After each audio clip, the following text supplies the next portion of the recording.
ನಮಸ್ಕಾರ ಪೋಷಕರೇ. ಮಗುವಿನ ಪೌಷ್ಟಿಕಾಂಶದ ನಕ್ಷೆ. ಬನ್ನಿ, ಇವತ್ತು ಬದುಕಿನ ತೀರಾ ಆರಂಭದ ದಿನಗಳಿಗೆ ಹೋಗೋಣ.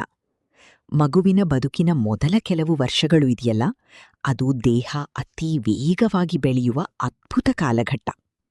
ಈ ಸಮಯದಲ್ಲಿ ಮಗುವಿಗೆ ಸಿಗಬೇಕಾದ ಪೌಷ್ಟಿಕಾಂಶದಲ್ಲಿ ಸಣ್ಣ ಕೊರತೆಯಾದರೂ ಅದು ಅವರ ಇಡೀ ಬದುಕಿನ ಆರೋಗ್ಯದ ಮೇಲೆ ಪ್ರಭಾವ ಬೀರುತ್ತೆ. ಹಾಗಾದ್ರೆ ಯಾವ ವಯಸ್ಸಿಗೆ ಮಗುವಿಗೆ ಯಾವ ಆಹಾರ ಕೊಡಬೇಕು? ಗೊಂದಲ ಬೇಡ. ವಯಸ್ಸಿನ ಆಧಾರದ ಮೇಲೆ ಇದನ್ನ ತುಂಬಾ ಸರಳವಾಗಿ ಅರ್ಥ ಮಾಡಿಕೊಳ್ಳೋಣ. ಮೊದಲ 6 ತಿಂಗಳು ಪ್ರಕೃತಿಯು ಮಗುವಿಗೆ ಕೊಟ್ಟ ಅತಿ ದೊಡ್ಡ ವರ ಅಂದ್ರೆ ಅದು ತಾಯ ಹಾಲು. ಇದು ಕೇವಲ ಹಾಲಲ್ಲ, ಮಗುವಿನ ಬದುಕಿನ ಬುನಾದಿ. ಸಾಧ್ಯವಾದಷ್ಟು 6 ತಿಂಗಳವರೆಗೆ ಮಗುವಿಗೆ ಕೇವಲ ಎದೆಹಾಲು ಮಾತ್ರ ಕೊಡಿ. ಯಾಕಂದ್ರೆ ಮಗುವಿನ ದೇಹಕ್ಕೆ ಬೇಕಾದ ಪ್ರತಿಯೊಂದು ಕ್ಯಾಲರಿ ಮತ್ತು ಪೋಷಕಾಂಶಗಳು ಇದರಲ್ಲಿ ಸಮೃದ್ಧವಾಗಿವೆ. ಇದು ಸುಲಭವಾಗಿ ಜೀರ್ಣ ಆಗುತ್ತೆ. ಅಷ್ಟೇ ಅಲ್ಲ, ಮಗುವಿನ ರೋಗನಿರೋಧಕ ಶಕ್ತಿಯನ್ನ ಹೆಚ್ಚಿಸು ಅದ್ಭುತ ಆಂಟಿಬಾಡಿಗಳು ಇದರಲ್ಲಿದೆ. ವೈದ್ಯರು ಹೇಳದ ಹೊರತು ಈ ಸಮಯದಲ್ಲಿ ಮಗುವಿಗೆ ನೀರಾಗಲಿ ಜೇನುತುಪ್ಪವಾಗಲಿ ಕೊಡುವ ಸಾಹಸಕ್ಕೆ ಕೈ ಹಾಕಬೇಡಿ. 6 ರಿಂದ 7 ತಿಂಗಳ ಆಹಾರ. ಯಾವಾಗ 5 ರಿಂದ 6 ತಿಂಗಳು ತುಂಬುತ್ತೋ ಮಕ್ಕಳಲ್ಲಿ ಒಂದು ಬದಲಾವಣೆ ಕಾಣಿಸುತ್ತೆ. ಆಹಾರವನ್ನ ನಾಲಿಗೆಯಿಂದ ಹೊರಗೆ ತಳ್ಳುವ ಸಹಜ ಗುಣ ನಿಧಾನವಾಗಿ ಕಮ್ಮಿಯಾಗಿ ಅದನ್ನ ನುಂಗುವ ಕಲೆ ಮಗುವಿಗೆ ಒಲಿಯುತ್ತೆ. ಮಗು ರೆಡಿಯಾಗಿದೆಯಾ ಅಂತ ತಿಳಿಯೋದು ಹೇಗೆ? ಮಗು ತನ್ನ ಕತ್ತನ್ನ ನೇರವಾಗಿ ನಿಲ್ಲಿಸಲು ಶುರು ಮಾಡಿದರೆ, ಕೈಗೆ ಸಿಕ್ಕಿದ್ದನ್ನೆಲ್ಲ ಬಾಯಿಗೆ ಹಾಕಿಕೊಳ್ಳುತ್ತಿದ್ದರೆ, ನೀವು ಊಟ ಮಾಡುವಾಗ ನಿಮ್ಮ ತಟ್ಟೆಯನ್ನೇ ಆಸೆಯಿಂದ ನೋಡುತ್ತಿದ್ದರೆ, ನೆನಪಿಡಿ, ಆ ಪುಟ್ಟ ಜೀವ ಈಗ ಘನ ಆಹಾರವನ್ನ ಸ್ವೀಕರಿಸಲು ಸಿದ್ಧವಾಗಿದೆ ಅಂತ ಅರ್ಥ.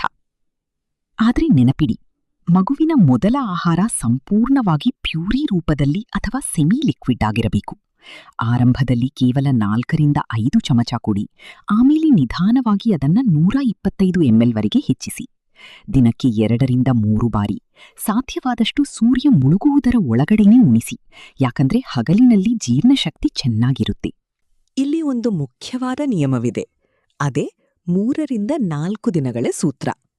ಮಗುವಿಗೆ ಯಾವುದೇ ಹೊಸ ಆಹಾರ ಪರಿಚಯಿಸಿದರೂ ಕನಿಷ್ಠ 3-4 ದಿನ ಬೇರೆ ಏನನ್ನೂ ಕೊಡಬೇಡಿ. ಇದ್ರಿಂದ ಮಗುವಿಗೆ ಆ ಆಹಾರ ಜೀರ್ಣ ಆಗ್ತಿದ್ಯಾ, ಅಲರ್ಜಿ ಆಗ್ತಿದ್ಯಾ ಅಂತ ನಿಮ್ಗೆ ಸುಲಭವಾಗಿ ಗೊತ್ತಾಗುತ್ತೆ.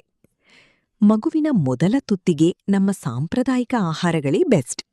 ಅವು ಯಾವುವು ಅಂದ್ರೆ, ಹಣ್ಣುಗಳು, ಚೆನ್ನಾಗಿ ಮಾಗಿದ ಬಾಳೆಹಣ್ಣು, ಬೇಯಿಸಿ ಪೇಸ್ಟ್ ಮಾಡಿದ ಆಪಲ್, ಬೇಯಿಸಿದ ಪೀಚ್ ಅಥವಾ ಮಸ್ಕ್ ಮೆಲನ್.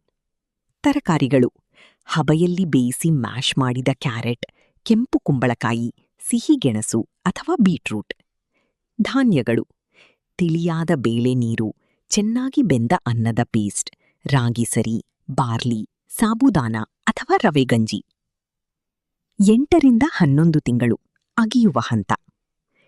8 ರಿಂದ 11 ತಿಂಗಳು ತುಂಬುವಾಗ ಮಗುವಿಗೆ ಹಲ್ಲು ಮೂಡಿಲ್ಲದಿದ್ದರೂ ದವಡೆಯಿಂದ ಆಹಾರವನ್ನು ಜಗಿಯುವ ಶಕ್ತಿ ಬಂದಿರುತ್ತೆ. ಹಾಗಾಗಿ ಈಗ ಮಗುವಿಗೆ ಪೂರ್ತಿ ಸಾಫ್ಟ್ ಆಗಿರೋ ಪ್ಯೂರಿ ಕೊಡುವುದನ್ನ ನಿಲ್ಲಿಸಿ. ಸ್ವಲ್ಪ ಕೈಯಲ್ಲೇ ಮ್ಯಾಶ್ ಮಾಡಿದ, ನುಣ್ಣಗೆ ಹೆಚ್ಚಿದ ಮೃದುವಾದ ಆಹಾರವನ್ನು ಕೊಡಲು ಶುರು ಮಾಡಿ. ಈ ಹಂತದಲ್ಲಿ ದಿನಕ್ಕೆ 3 ರಿಂದ 4 ಬಾರಿ ಊಟ ಕೊಡಬಹುದು. ಪ್ರಮಾಣ 250 ಮಿಲಿವರೆಗೆ ಇರಲಿ.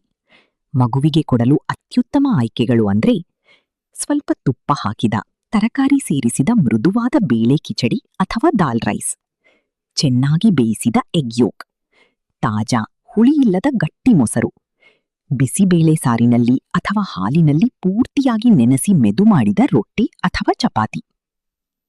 1 ಇಯರ್ ಟು 2 ಇಯರ್ ಮನೆಯವರ ತಟ್ಟೆಯ ಊಟ. ಮೊದಲ ವರ್ಷ ಮುಗಿದು 2ನೇ ವರ್ಷಕ್ಕೆ ಕಾಲಿಟ್ಟಾಗ ಮಗು ಹಠಾತ್ತನೆ ದೊಡ್ಡದಾದಂತೆ ಅನಿಸುತ್ತೆ. ಈಗ ಅವರು ನಿಮ್ಮ ಮನೆಯ ತಟ್ಟೆಯ ಊಟವನ್ನೇ ನೇರವಾಗಿ ತಿನ್ನಬಹುದು. ಆದರೆ ಒಂದು ಸೂತ್ರ ನೆನಪಿಡಿ, ಆಹಾರ ಚೆನ್ನಾಗಿ ಬೆಂದಿರಬೇಕು, ಸಾಫ್ಟ್ ಆಗಿರಬೇಕು ಮತ್ತು ತೀರಾ ಡ್ರೈ ಆಗಿರಬಾರದು. ನಿಮ್ಮ ಮನೆಯಲ್ಲಿ ಮಾಂಸಾಹಾರ ತಿನ್ನುವ ಅಭ್ಯಾಸವಿದ್ದರೆ, ಮೃದುವಾಗಿ ಬೇಯಿಸಿದ, ಮಸಾಲೆ ಮತ್ತು ಖಾರ ತೀರಾ ಕಡಿಮೆ ಇರುವ ಮೃದುವಾದ ಚಿಕನ್ ಅಥವಾ ಮಟನ್ ಕೀಮಾವನ್ನು ಈ ಸಮಯದಲ್ಲಿ ಪರಿಚಯಿಸಬಹುದು. ದಿನಕ್ಕೆ 5 ರಿಂದ 6 ಬಾರಿ ಸಣ್ಣ ಸಣ್ಣ ಪ್ರಮಾಣದಲ್ಲಿ ಇವರಿಗೆ ಆಹಾರ ನೀಡಿ. ಪೋಷಕರಿಗೊಂದು ಕಿವಿಮಾತು. ಮಗುವಿಗೆ ಎಂದಿಗೂ ಬಲವಂತವಾಗಿ ತಿನ್ನಿಸ್ಬೇಡಿ. ಹೊಟ್ಟೆ ತುಂಬಿದೆ ಅಂತ ಮಗು ಸೂಚಿಸಿದರೆ ಅಲ್ಲಿಗೆ ನಿಲ್ಲಿಸಿ. ಈ ಪ್ಯಾಕೆಟ್ ಫುಡ್ಸ್, ಸಕ್ಕರೆ ತುಂಬಿದ ರೆಡಿಮೇಡ್ ಡ್ರಿಂಕ್ಸ್ ಮತ್ತು ಮಾರುಕಟ್ಟೆಯಲ್ಲಿ ಸಿಗುವ ಫ್ಯಾಷನ್ ಡಯಟ್ಗಳನ್ನು ಮಗುವಿನಿಂದ ಸಂಪೂರ್ಣವಾಗಿ ದೂರ ಇಡಿ. ನಿಮ್ಮ ಸಂಪ್ರದಾಯ, ನಿಮ್ಮ ಮನೆಯ ಕೈರುಚಿಯೇ ಮಗುವಿಗೆ ಅಮೃತ. 2ರಿಂದ 6 ವರ್ಷಗಳು, ದಿ ಆಕ್ಟಿವ್ ಟಾಡ್ಲರ್ ಇಯರ್ಸ್.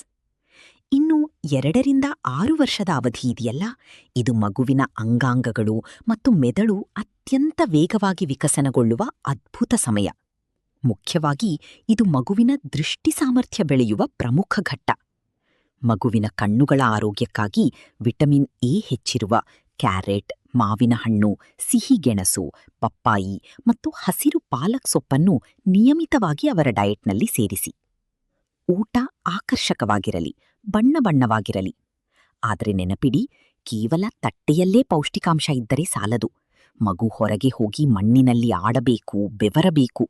ಆಟ ಮತ್ತು ಓಟ ಎಷ್ಟು ಹೆಚ್ಚಿರುತ್ತೋ ಮಗುವಿನ ಹಸಿವು ಮತ್ತು ಆರೋಗ್ಯ ಅಷ್ಟೇ ಚೆನ್ನಾಗಿರುತ್ತೆ. ಪಾರ್ಟ್ 2 ಅಲ್ಲಿ ಹೆಚ್ಚಿನ ವಿಷಯ ತಿಳಿಯೋಣ. ಈ ವಿಡಿಯೋ ಇಷ್ಟ ಆದರೆ ಹೈಪ್ ಮಾಡಿ, ಸಬ್ಸ್ಕ್ರೈಬ್ ಮಾಡಿ, ಕಾಮೆಂಟ್ ಮಾಡಿ. ಮತ್ತೆ ಸಿಗೋಣ.